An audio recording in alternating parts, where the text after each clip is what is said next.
Guys, I've had a question on section 6.1, homework number 3. So I thought I would show you this one. This problem says, find the area of the shaded region. The graph depicts the standard normal distribution of bone density scores with mean 0 and standard deviation of 1.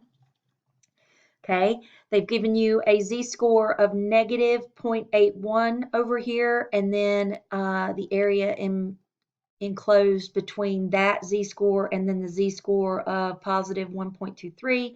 The blue area is what they want you to find. So what you will do is you will go to StatCrunch, and StatCrunch will be able to help you with that. So if we open up StatCrunch,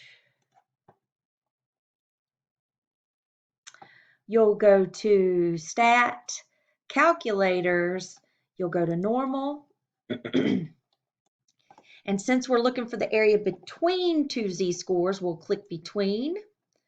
The mean is 0, standard deviation is 1, and we are looking for the lower bound was negative 0.81 for that z-score, and then the area was between the negative 0.81 and the z-score of positive 1.23.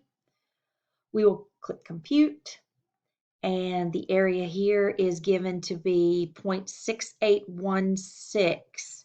Now, I'm not sure how many decimal places they want, so let me see. Let's go back. 4.